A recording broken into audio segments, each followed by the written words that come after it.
Thank you for listening to We Have Ways of Making You Talk. Sign up to our Patreon to receive bonus content, live streams, and our weekly newsletter with money off books and museum visits as well, plus early access to all live show tickets. That's patreon.com/wehaveways. Why are there ridges on Reese's peanut butter cups? Probably so they never slip from her hands. Could you imagine? I'd lose it. Luckily, Reese's thought about that. Wonder what else they think about. Probably chocolate and peanut butter. This episode is brought to you by GM Genuine Parts and AC Delco. Get the most out of your vehicle with GM Genuine Parts and AC Delco original equipment. The only parts designed, engineered, tested, and backed by General Motors. You can find your perfect fit for most makes and models and choose from 3 tiers of parts, including GM OE or gold and silver aftermarket parts. Visit gmparts.com for more information. You were scrolling down memory lane when you accidentally tapped your ex's post from years ago. Better delete the whole app. When scrolling's a bust, tacos are a must. Paso, the old El Paso. Pick up an old El Paso stand and stuffed taco kit today. When modern life gets rough, grab the timeless taste you love. Paso, the old El Paso.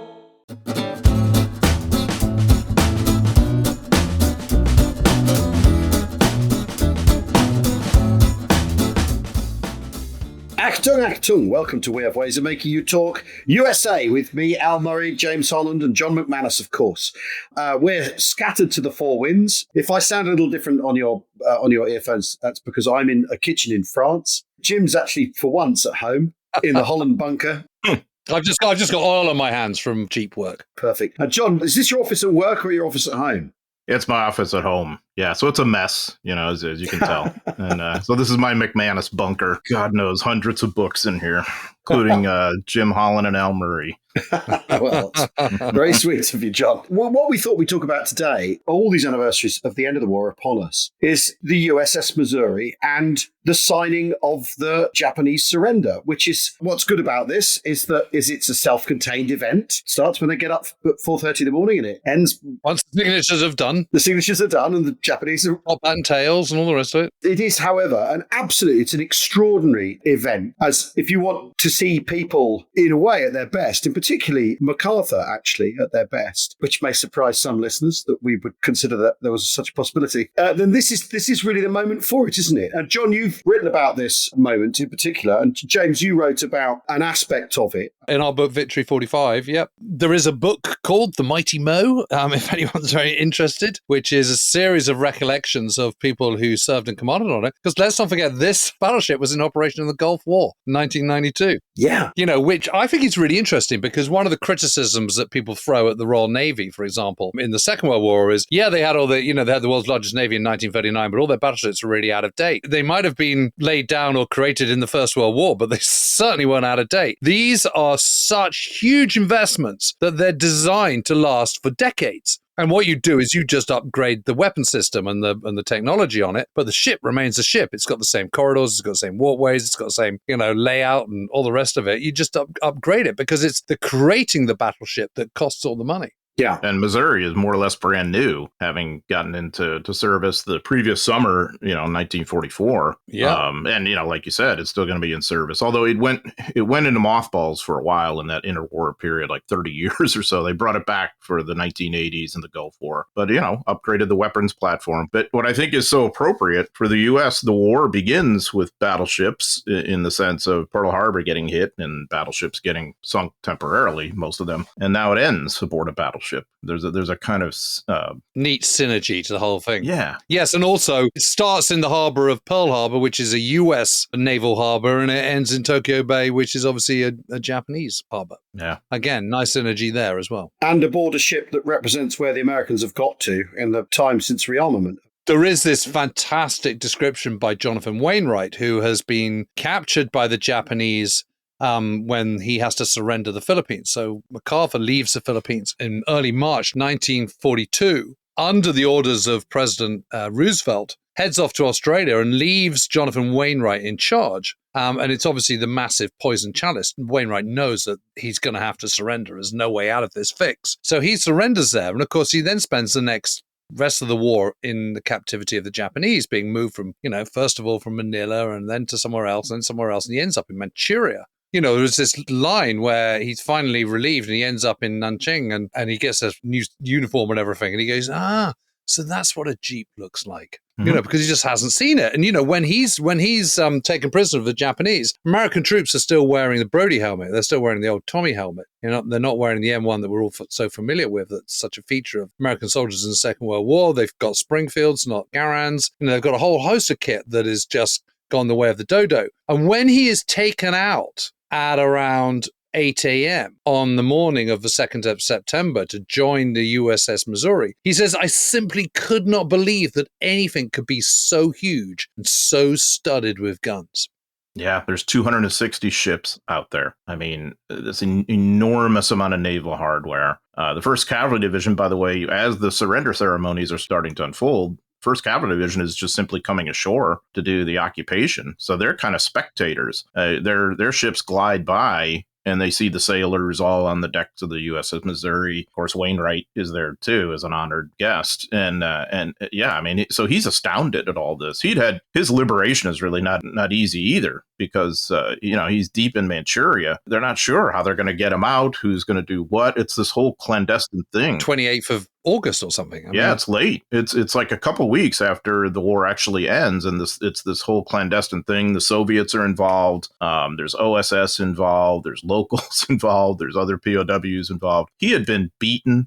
He had been tortured mentally, of course, and somewhat physically. He was in rotten shape. He had worked as a slave laborer, in essence, for part of his time. And then they tried to use him as a propaganda piece. He thought he was going to be sent home in disgrace if he ever was liberated and tried for court-martial for surrendering. Instead, of course, he gets the Medal of Honor, which he richly deserved. So, yeah, by the date of the USS Missouri, when that happens, this has just been a whirlwind for Wainwright. He had been reunited with MacArthur a couple days earlier at their hotel, the new Grand Hotel in Tokyo. In Manila. Well, in Manila, too. Yeah. So he's going to be part of that as well. So General Yamashita will surrender. Then he goes to the Philippines and he's part of... Oh, yes, because he's witness of the next surrender, isn't he? Yeah. And this shows you a lot about Wainwright. Of course, you know what all happened to him during the war, but he made a point after the Manila proceedings to basically sidle up to those who are going to be, in control of the newly captured Japanese and say, make sure to give them correct treatment. And that to me is the measure of somebody. After everything he'd been through, you would think he might be vindictive and want to make sure they were treated poorly. Yeah. Always be the better man, right? But this marks the tone, really, of the surrender as it proceeds on the day, isn't it? And it's fascinating that MacArthur is at the heart of all this. It's very much run by his staff on his terms, even though it's on a US Navy vessel. So there's obviously the business of what do you do with Nimitz? Where does Nimitz fit into the picture? Because he's a Navy commander and they fly both their standards, don't they? But quite interestingly, he basically hands over to MacArthur for this, doesn't he? Yeah, it's actually it's one of these moments where their two personalities work very well in this context, because Nimitz did not really want to preside over the proceedings and have that kind of public face and all that. It's not really his thing. MacArthur, that is totally his thing, all the stagecraft and right out front. And so they come up with this compromise whereby Nimitz will sign on behalf of the United States, and MacArthur, quite fittingly, I suppose, as the senior officer, will sign on behalf of the whole Allied powers. And they'll have both of their 5-star ranks, their flags, flying in the USS Missouri. And by the way, USS Missouri is at Pearl Harbor today. It's there now, and you can go and visit it. And the 2 5-star flags are still there. Wow. Incredible ship. That's incredibly cool. Well, John, let's first things first. Why don't we just talk a little bit about the USS Missouri, what action it sees? Because it only gets christened by Truman's daughter, Margaret, in, I think, January 44, doesn't it? Something like that. And it doesn't go, that's when it's first has the bottle shattered, smashed against it and gets out in time for Okinawa and so on. But it has a sort of limited amount of experience. What's the scale of the US Navy in 1945 compared to, let's say, 1941? Oh, there's no comparison. Right. In 1941, I mean, we talk about this a lot, how you've got 3 fleet carriers that are away from Pearl Harbor, of course, on the day of the attack. And then eventually you've got, 3 fleet carriers available for you at Midway, half a year later. By the end of the war by Okinawa, I mean, you're talking about 4 times that many fleet carriers available just for that operation, roughly speaking, not to mention all the escort carriers, the light carriers. I mean, on and on and on it goes. Battleships, too. I mean, 6 of the 8 that were sunk at Pearl Harbor are going to be resalvaged and reused again and back in service. Missouri is newer, of course, like you said, Jim, and so it's in combat as of like summer 1944. It fights in the battles of Iwo Jima and Okinawa, and it's hit by kamikaze attacks. Yep. There's one in particular that scores like a direct hit right below or near one of the gun turrets. And this is, I think, kind of interesting, too, in terms of like the better nature of things. At the order of the captain, the crew recovered the body of the kamikaze pilot and buried him with full military honors.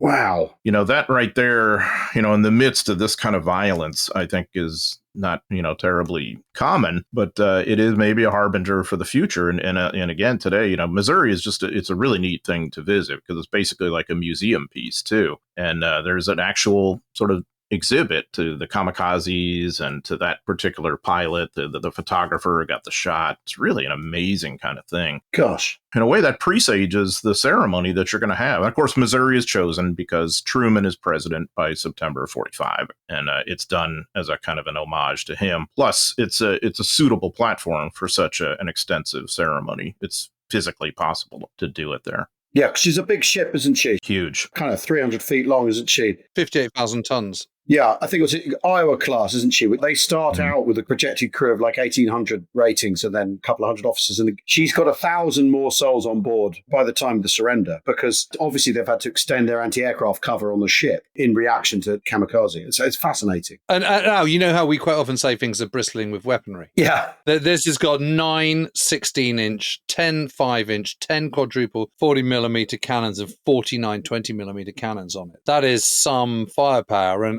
And some people did say that it looked like a giant hedgehog, literally bristling with cannons and huge guns and all the rest of it. And the other thing, too, that they got ready for this ceremony, yes, Japan surrenders August 14th, 15th. But really, that's just kind of like a handshake business deal where the real details have to be worked out. So by the time we get to the surrender ceremony, there's been a lot of permutations, deliberations, dictations, whatever you want to say, to make it to this point where we're beginning the occupation. We have this kind of formal ceremony. And of course, this is right in MacArthur's wheelhouse, this idea of the formal stagecraft and ceremony. And so they're going to do it up. There's this incredible odyssey for the flag that Commodore Matthew Perry, had flown aboard his ship during the early expeditions to Japan in the mid-19th century. That flag was in the museum at the United States Naval Academy in Annapolis, Maryland. And they designate an officer to basically escort that flag all the way to the Missouri on the other side of the world. It's this whole odyssey across America that he has, and then across the Pacific, and he gets it there just in time. So they basically put that flag, this old flag, up above what today is called the surrender deck, where you've all seen the famous pictures of the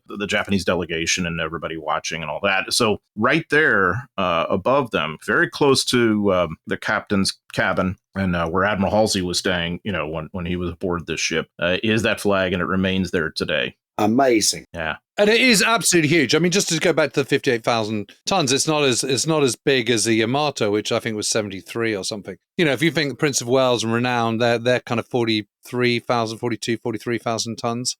So they are large British battleships. This is another 15,000 tons on top of that. It's a big beast, isn't it? And it's a fast battleship. Yeah, and big enough as well to be used as an oil tanker and refueling vessel in operations off Japan, because they can't get the supply vessels there in quick enough order. I mean, she's absolutely state of the art, isn't she, for where the US Navy has got? Yeah, it is. And also, and christened in the Brooklyn Navy Yard by Margaret Truman, who is, at the time, was the daughter of Senator Harry S. Truman. Yeah, that tells you a little something about how high of esteem he was held in even before he becomes the nominee for vice president the next summer. Pretty influential senator by that point in time, because he was a key guy on one of the oversight committees of wartime spending and mobilization and all that. So that got him kind of heavily involved with some of the key movers and shakers in the Roosevelt administration, and in a good way. But also, John, is it the Missouri after Truman, or is it Truman involved because it's Missouri? Which comes first? Is it sort of chicken I think and it's egg? a little bit of the latter. Yes, but why not the USS Arkansas,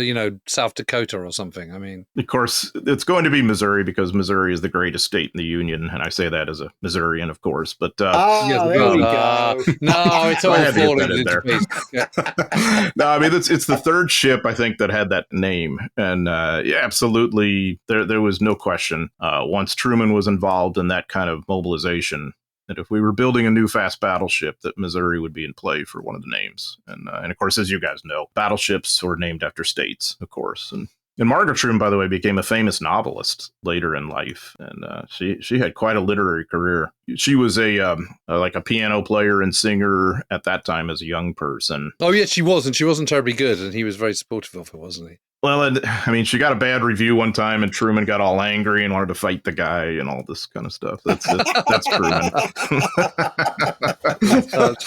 But yeah, in the near term, of course, Missouri is chosen as an homage to the new president, and because it's new and it's a good platform and all that, so it makes sense. But I mean, just the level of preparations for this whole ceremony is incredible. And a lot of it is through MacArthur's headquarters. He's got a guy named Colonel Whipple, who is his headquarters commandant, who's basically in charge of, like a wedding planner, how like the wedding planner orchestrates everything on the day and prepares everything. It's really a very similar It's a role. showrunner. Yeah, exactly. Yeah, that's a better term. It's a showrunner. And that's what this guy is doing. I found in the archives, all the planning and some of the documents, they had it mapped out, who was going to arrive when, who was going to stand when. And that's the other thing that I think is really cool to think about. When you see the pictures of all the Allied officers standing there, it's not random. It was basically worked out well beforehand who was going to stand where. And believe me, those spots at the front row are the premium spots. So that when you look carefully, you'll notice officers who have a major, major role in the victory. George Kenney would be an example, Robert Eichelberger, Walter Kruger. I mean, it's a mix, of course, of flag officers and generals. And I mean, it's so elaborately planned. They even ate 2 breakfasts that morning, one before they left to get aboard the destroyers and after they got aboard destroyers. So it's really amazing to think of. There's representatives of China, the UK, the Soviet Union, Australia, Canada, France, the Netherlands even, and New Zealand. So everyone who the Japanese is basically either attacked or then tangled up with is present, right? So, I mean, it's striking. I think the Canadians are there. You can understand why the Dutch might be, but I think so it's a sort of gesture of complete Allied unity in that regard, isn't it? It absolutely is. And it showed you Japan picked fights with a lot of people, and here they all were. That's right. Here they all were. I mean, absolutely. And and so even the Canadians and the Canadian representative famously, signs in the wrong place. And so then they have to kind of scratch it out, and they're a little worried what's going to happen, with the Japanese, how they would react to that and all. But yeah, it's very inclusive. And so MacArthur, when he's presiding over the ceremony, he's speaking for the whole Allied coalition. That's how he's thinking. Yeah. And then, of course, obviously, Wainwright standing right behind MacArthur, and Percival from, the Singapore surrender. Those two are given prominent places in the ceremony. The other thing to note in terms of MacArthur tended to get kind of a nervous, upset stomach when you have big occasions. So when he came aboard that day, he moves into the captain's cabin, where Admiral Halsey was staying as the flag officer aboard. And MacArthur had an upset stomach, and he went into the head, as of course the Navy would call it, in little privacy, and he retched. So his doctor was right there. Dr. Egberg says, "Are you okay? Can you continue?" And MacArthur's like, "Yeah, I'm okay. This happens to me." And he came out, and he was okay. One of those things that would happen to him every now and again. Yeah. I mean, it's interesting. Stillwell also, who's present, he went to the toilet as well, didn't he? And he did. Because his diary entry is really, really funny. Oh, what does he say? He says he basically, all these others are writing about the stately moment and the impact of history, and Stillwell writes in his diary, went and took a crap and then went up top, or something like that. Yeah, it's so brilliant. I took a crap and then went on deck. But the captain of the Missouri, Captain Stuart S. Murray, he's only been given a few days warning. That it's everyone to the pump and desperately trying to kind of wash and clean and get it all ready. Because, when these things are at sea, it doesn't take long for them to start rusting and streaks of rust running down the side, all that kind of stuff. I mean, they pretty quickly get in a fairly rough state. So to get it all ready and spick and span is quite an undertaking, isn't it? Yeah, absolutely. So the crew is working for days on this.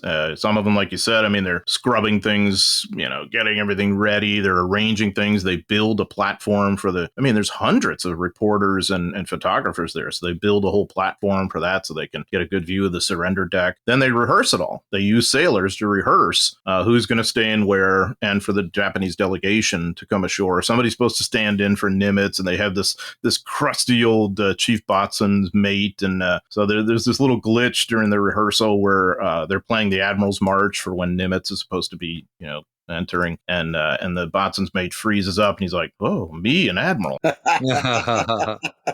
the other thing, John, is they have to do all this while at sea because they don't have time to pull into port. So the decks and bulkheads, all the repainting that goes on, all has to be done while at sea. The brass fittings are polished, all of that. Yeah. Uniforms clean and pressed, etc. All has to be done at sea. And then when you do have people like Wainwright arrive, I mean, I think what's really interesting is Wainwright, for instance, is, being reunited with people that he was at staff college with, or the American equivalent with, before the war. So for instance, Admiral Halsey and him are old pals, aren't they? Who they're reunited. Aside from, Stillwell taking his crap, there is actually a lot of emotion present. Yeah. So Wainwright and Halsey had known each other for many, many years since they were together at the War College. Of course, they hadn't seen each other for a long time. And Halsey had known a lot about Wainwright's difficult captivity. As Halsey's later telling, this was very emotional for him to see the kind of condition Wainwright was in. But you can imagine what he's like after all these years of captivity. And he'd had a couple of good weeks of good meals under his belt by then. Even then, he looked pretty threadbare. Yeah. So Halsey almost broke down weeping when they saw each other, and vice versa. And of course, the other thing too, all these flag and general officers milling around there. Some had worked together during the war. Some knew about one another. Some hadn't seen another for years. And so it's just this really kind of crowning moment where the victors could get together and talk. And like Eichelberger, he's just, what he's like. I mean, he's chatting with everybody, and especially a lot of the foreign commanders, the Soviets, the French, the British, the Canadians, the Chinese. He's wanting to meet everybody and renew acquaintances. And so, when you think about that on balance, in the history of warfare, the victors don't get that kind of moment very often. It's unique. You've also got people, though, who are, for want of a better word, as mobilized against the Japanese as they possibly could be. Because there's been a racial aspect to the American approach to the war in the Pacific. And so there must be officers there who are not keen on having to face Japanese people at all. For sure. Wedded to the idea of killing as many as they possibly can, right? Mm-hmm. Yeah, I mean, Halsey is bloodthirsty. Yeah, I think the delegation party very quickly seem, when they come aboard, I mean, they are much diminished, and they're led by the Japanese foreign minister, who's Mamoru Shigemitsu. Right. And he's got formal morning coat, stiff collar, top hat and everything. He just looks so anachronistic. And the Japanese are certainly feeling cowed. It's all set up to do this one thing, which is to completely humiliate the Japanese. I think it sort of succeeds pretty quickly. Well, to humiliate them in the sense that, to make it very clear, you've lost and we're dictating the terms. Yeah. But I also think that there's a higher nobility to it in the sense of saying, but we're moving on and we're going to help transform your country. When Hirohito hears about what the proceedings are like, he's incredibly relieved because, there had been a concern that they would just come in and slash and burn, that the Allies would. I mean, and this surrender ceremony sets a different tone. I mean, MacArthur basically says, the issues have been decided on the battlefield. Now it's time to put war behind us and have a kind of better future for better humanity for all of us. And he's basically, MacArthur's making a pacifist kind of argument in his really quite noble statement against war itself. He says we've had our last chance because now nuclear weapons are in play. And I think that's certainly, front of mind for everybody. And his view is that we need to learn from that now and all work towards something better. And the really sad thing to think about is that this is the same guy who 5 years later basically wants to nuke China during the Korean War. Yeah. So that's humanity, right? That we have our good days and bad days. We're going to take a quick break now, and then hopefully, when we return for the break, the Japanese will sign that surrender they've come for. Hey, Fidelity. What's it cost to invest with the Fidelity app? Start with as little as $1 with no account fees or trade commissions on U.S. stocks and ETFs. That's music to my ears. I can only talk. Investing involves risk, including risk of loss. Zero account fees apply to retail brokerage accounts only. Sell order assessment fee not included. A limited number of ETFs are subject to a transaction-based service fee of $100. See full list at fidelity.com/commissions. Fidelity Brokerage Services, LLC, member NYSE SIPC. Your local Benjamin Moore retailer is more than a paint expert. They're someone with paint in their soul.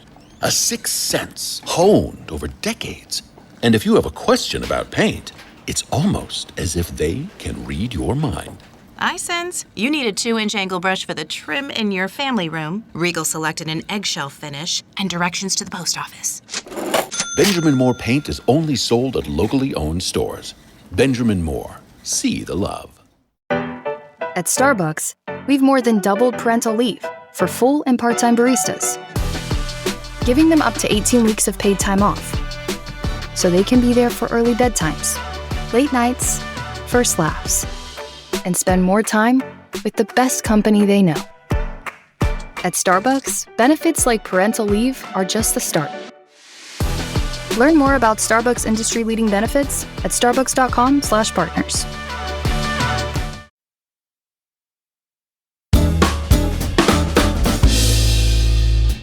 Welcome back to We Have Ways of Making You Talk with me, Al Murray, John McManus, James Holland, where we're talking about the signing of the Japanese surrender aboard the USS Missouri on the 2nd of September 1945. And MacArthur's statement. It's really, I think it's worth reading probably in full, if you bear with me. I'm not going to do a voice because I don't know what does MacArthur sound like? MacArthur sounded like this, and he was very stately the way he spoke. Okay, we are gathered here, representatives of the major warring powers, to conclude agreement whereby peace may be restored. The issues involving divergent ideals and ideologies have been determined on the battlefields of the world and hence are not for our discussion or debate. Nor is it for us here to meet, representing as we do a majority of the people of the earth in a spirit of distrust, malice, or hatred.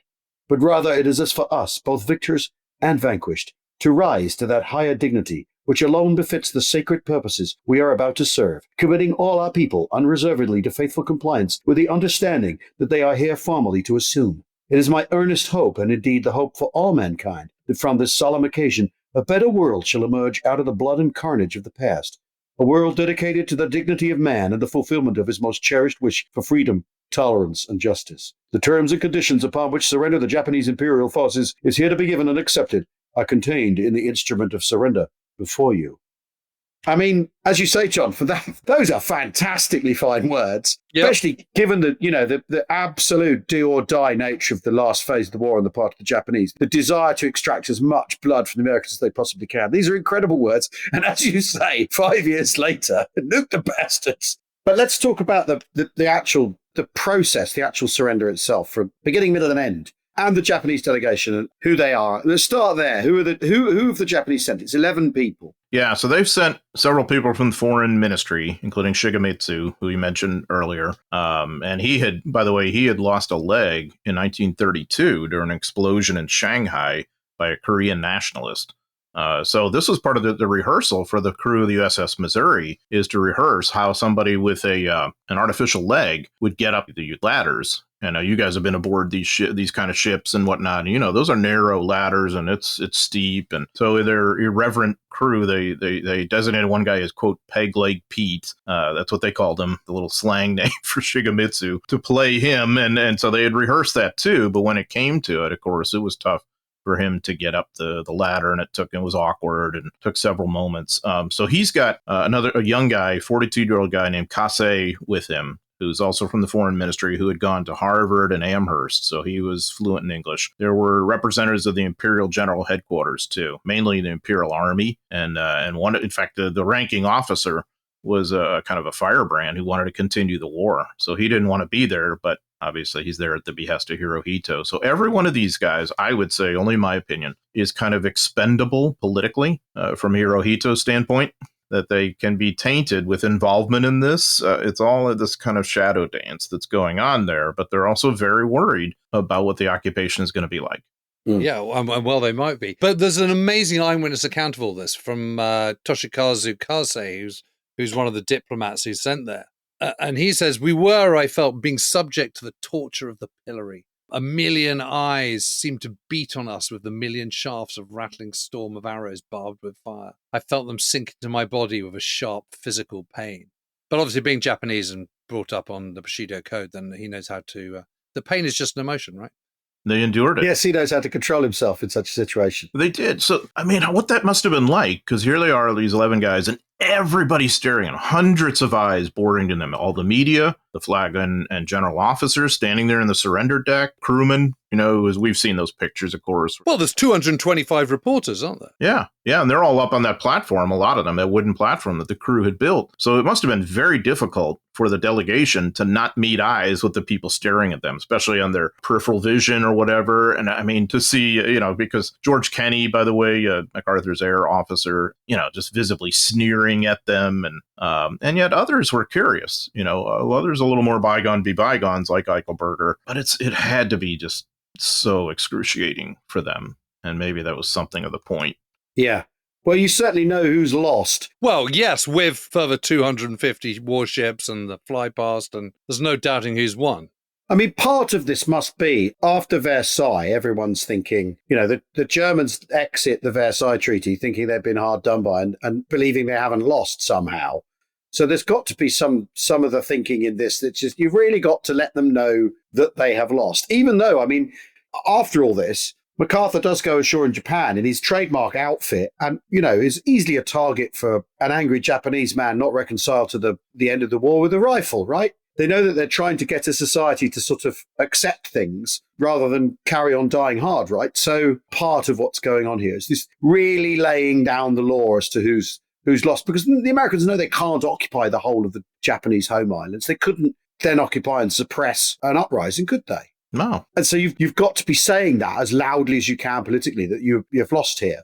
I mean, even the fact the Japanese are in, Jim says they're in high starch collars and top hats, and they're surrounded by, American officers who aren't wearing ties, and it all looks sort of, old world and modern world confronting one another there and then, right? It's the old world and the new world with these top hats and whatnot. But for the Allies, I think there's a great balance here, because you want to make it clear you've won the war, but without completely humiliating and debasing them to where they might still be angry and want to fight. And that's what, keeping Hirohito in place is really about on many levels, having that social control, because there's no way you could subdue this country, certainly not bloodlessly. And so it is really a balance. And there's also, for the Americans, there's a balance, too, of inclusiveness to the Allies in the surrender ceremony, but also kind of shoving them out of the occupation. I mean, that's what's at play here, too. Yeah. Especially the Soviets.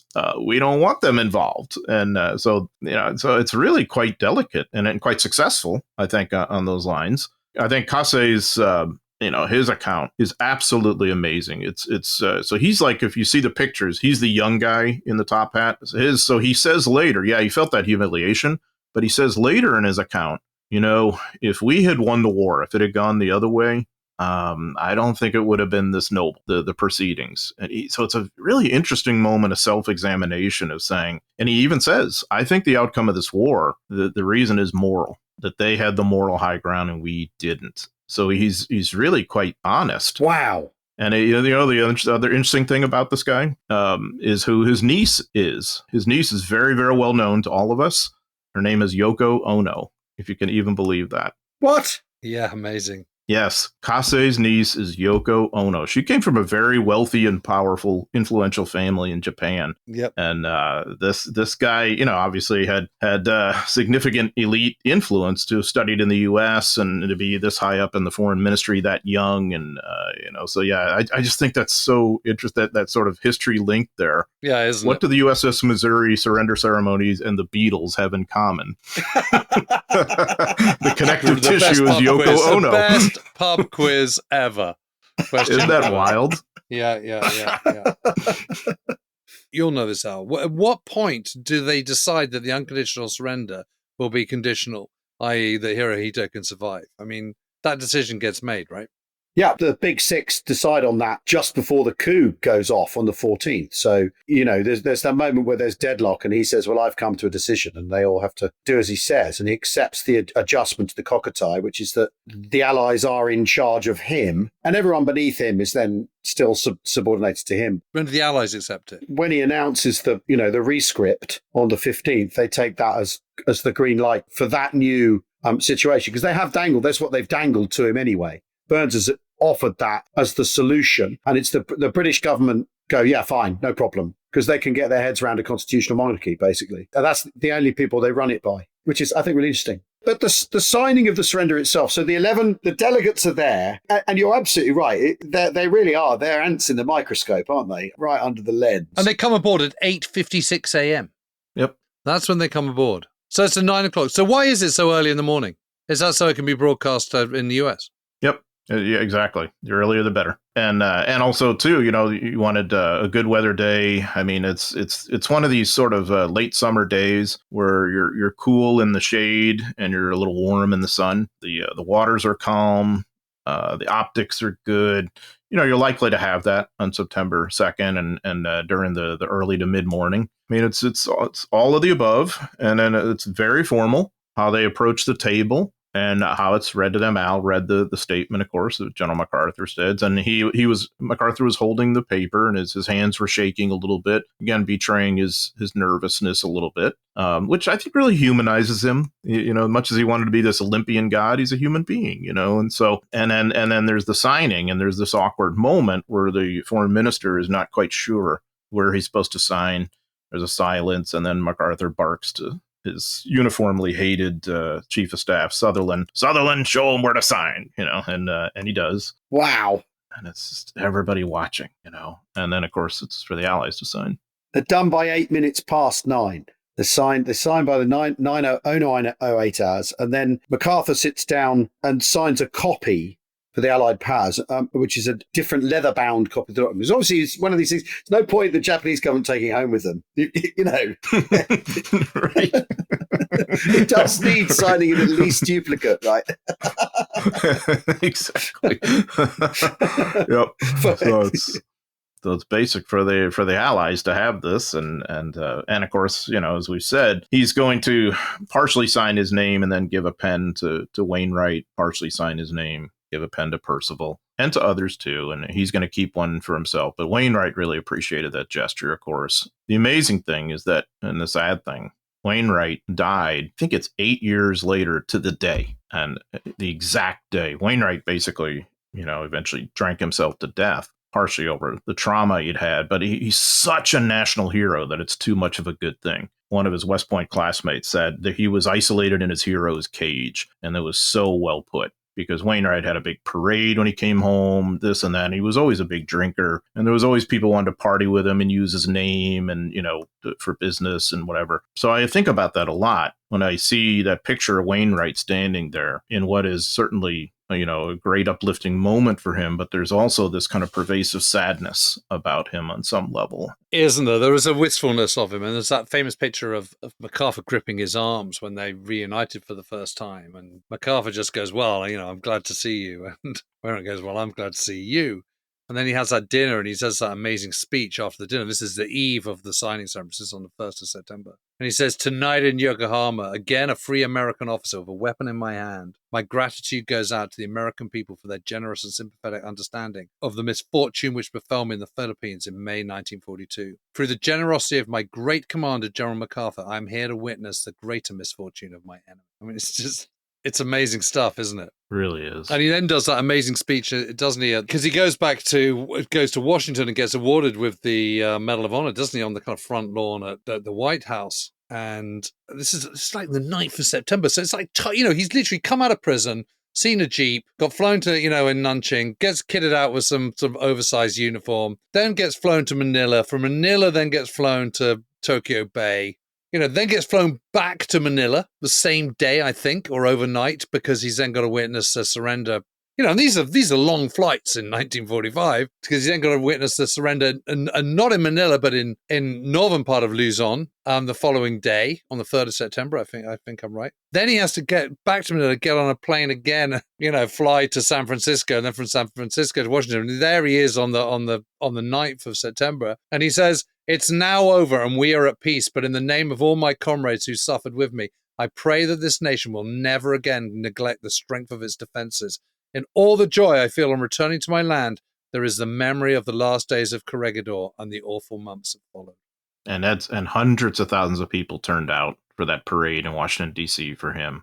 Like I said, he was just a hero coast to coast. It was too much, though. It was overwhelming, and it was hard to handle, and for him especially. And it's really a sad tale on many levels, too. It's, incredible. And the uniform, you mentioned the uniform, Jim. Al Wiedemeyer lent him his own uniform because, Wainwright was in veritable rags once he comes into Wiedemeyer's headquarters in China. And Wiedemeyer is the successor to Joe Stilwell. And basically, Wainwright's like, "Do you have any new uniforms?" And Wiedemeyer says, "Sure, I'll give you one of mine." And it's like you said, it was baggy on him. And skinny Wainwright is just an amazing guy on many levels. Yeah, and his reunification with MacArthur is interesting, too, as MacArthur called him Jim, which was an old nickname from West Point that he had. And because they were at West Point roughly together. I think MacArthur was class of 03 and Wainwright class of 06, had known each other many years since. And there was a bit of hypocrisy in MacArthur's greeting because he had taken steps behind the scenes during the war to make sure Wainwright did not get the Medal of Honor because he was angry at Wainwright for surrendering. So there's always another side of MacArthur. There's always something kind of crappy going on too that you're like, oh, really? So he did that. But of course, by the time, Wainwright is liberated and the war is coming to an end, MacArthur's attitude had changed and his old affection for Wainwright had come out too. So Wainwright must have known about some of this, but he never said a cross word about MacArthur the rest of his life, even though people tried to prod him. To his credit, Wainwright being Wainwright, he always took the high road. But what's interesting about this occasion is it is one where the Americans, the attitude is to take the high road. What you've got to do, as exactly as you point out, the Japanese come away from it thinking, situation had been reversed. There wouldn't have been a ceremony like this, would it? And that MacArthur as well finds it in himself to actually reach for this higher attitude that then the Japanese can take home with them, and Hirohito can say, wow, they treated us well given the circumstances. Although there is then a gigantic fly past once the surrenders are signed, endless aircraft fly overhead. It's being done in the shadow of incredible military might. But the fact that they choose this tone, I think, is, to be honest, it's a triumph for the Americans, isn't it? Because you consider the inciting incident is Pearl Harbor. Desire for revenge on the part of America is very much what feeds the complexion of the war, and then the racial element of the fighting, particularly in the Pacific. And that you should then come out the other end of it. MacArthur, it's been settled on the battlefield. We've got to move on. It's amazing, really. It is amazing. But revenge is a dish that is best served with the backing of huge military might. Well, of course. Of course. And we had it. Exactly. It's easy to be magnanimous when there's B-29s blanking out the sun, I suppose. Yes, Quite an elaborate operation, too, that Halsey had coordinated with the aerial commanders. And it's really like the first major flyover that's now kind of an American tradition, from the Super Bowl and any game, there's going to be flyovers practically. And that's the first major Which one. is why it's so humiliating if you're British in 2025, because, what flies over is like about 5 aircraft. But if anyone's interested, there is fantastic, newly colorized and restored footage of the surrender ceremony, which of course was filmed, but now you can see it in glorious Technicolor. And there is also, by the way, on YouTube, there is a video of a 1:200 scale model of the surrender ceremony on the Missouri. Every single person has been included on this, and it's absolutely jaw-dropping in its detail and perfection. It is. It's so cool. I can't recommend it. It really is. It's almost as elaborate as the planning they had for the ceremony. I mean, it's it probably took a lot longer to do, I think. Probably did. And so that's why Kase was writing his account, by the way, is Hirohito wanted to know, how did this go today? He didn't want to hear from the general who had surrendered because he knew he was pissed off. He wanted to hear from somebody who was more of a neutral observer, which Kase was as a young man and an up-and-coming guy. And I think that's interesting, too, that whole element of it. I mean, it's the magnanimous side. It's the sort of internecine kind of politics that are going on there. It's looking to the future and the past, because you've got Commodore Perry's flag right there. You've got these top hats and all that kind of stuff from yesteryear. And then you've got this modern battleship. And then you've got the sailors aboard who think this is the time now to go home. And actually, it's a time now for occupation, So there's so many subplots to it. Yeah. Well, thanks, John. Been brilliant to talk through that with you. And by the way, ladies and gentlemen, if you like listening to John talk, then what you really need to do is come to We Have Ways Festival, September, the 12th to the 14th. Not far away now. And John, we've got you doing a variety of things, actually. We're getting the most bang we possibly can for our buck, aren't we, Jim? Yeah, we most certainly are. Because this year we've got a newly formatted version of Super Gahan, which in English is Mastermind.